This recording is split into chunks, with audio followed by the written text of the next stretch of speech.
ئینسانی مسلمان ڕزگاری ئەبێ لە مەینەتیەکانی دنیا، لە ئەزیەتی دنیا، لە ئەزیەتی دەور و پشت، لەو کێشانەی کە دێتە پێشی. بۆچی ئەڕوا ئیلا ڕەحمەتی الله، پەروەردگارە ئەو کاتەی ئەمان گێڕیتەوە بمان گێڕیتەوە بە لای ڕەحمەتی خۆت یا ئەڵڵا. بۆ جەنازەیەک بە تەنیشت پێغەمبەران ڕەت بوو صلی الله عليه وسلم فەرمووی ئەم پیاوەیان ئیسراحەتیان لە دەستی کردویان ئیسراحەتەکە، وتیان چۆن ئەی پێغەمبەر صلی الله عليه وسلم فەرمووی العبد المؤمن يستريح من نصب الدنيا وأذاها إلى رحمة الله. إنساني مسلمان ڕزگاری ئەبێ لە مەینەتیەکانی دنیا، لە ئەزیەتی دنیا، لە ئەزیەتی دەور و پشت، لەو کێشانەی کە دێتە پێشی. بۆچی ئەڕوا ئیلا ڕەحمەتی الله، پەروەردگارە ئەو کاتەی ئەمان گێڕیتەوە بمان گێڕیتەوە بە لای ڕەحمەتی خۆت یا ئەڵڵا. بۆیە کاتێک کە ئینسان لە ناو قەبرەکەی ڕائەخەن، دوای ئەوەی کە وەڵامی مەلائیکەتەکان ئەداتەوە، چکەم ئینسانی مسلمان هەموو ژیانی هەر بە ترسا تێئەپەڕێ، ڕێزێکی زۆری لێگرن لە ئاسمان، خۆی ئەڵێ قەدیمونی قەدیمونی، ئینجا ئەچێتە ناو گۆڕەکەوە، دەرگەیەکی بۆ ئەکەنەوە لە دۆزەخ زۆر ئەترسێ، پێی ئەڵێن مەترسە، ئەو ماڵە هیتوو بوو، بەڵام ئەیدێنە کەسێکی بێباوەڕ، ئەیدێنە یەکێتر، ئینجا دووبارە فێنکایەتر بە دڵیا دێتەوە.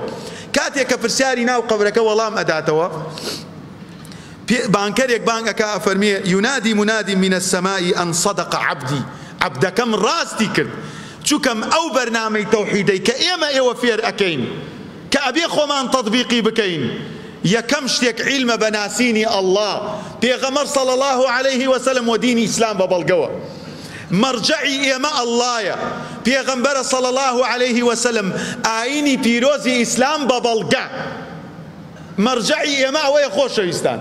باوکم وتی و بابام وتی و خەوم بینی و فلانە عالم لە خەوی فلانە کەسە ئەو شتانە ناخوا لە دینی ئیسلامە، ئەو بەرنامانە ئێکسپایر بووە، ئەوەی لەم تەوحیدە لێرە خۆی فێرکا لەوێ خوای گەورە سەرکەوتووی ئەکا. پێی ئەڵێن فەفریشوه من الجنة وألبسوه من الجنة وافتحوا له بابا إلى الجنة. ماڵێکی بۆ ڕاخن لە بەهەشت، یعنی هەتا چاوی بڕکا خۆشەویستان. طبعا لە فەرمدەکە ئەفەرمێ ويفسح له في قبره مد بصري. تخوا ئینسانی مسلمان خۆشەویستان، وەڵڵاهی من خۆم سەفەرم کردووە، چوومەتە هوتێلێک چەرچەفی پاک بووە، خۆش بووە، وتمە تو بڵێ لێرە خۆشتر هەبێ، چوومەتە مەطعەمەکە ناندانراوە، وتمە کەمە چ لەزەتێکە، هەر بەجددی من ئەمە بەسەر خۆمە هاتە. یان سوار قیتارێ بوومە کوشنەکانی پاک بوو، وتمە چەند خۆشەم قیتارە، یان سوار تیارێ بوومە بەڕێزەوە پێمیان وتەوە بەخێر بێی خوا حافیز.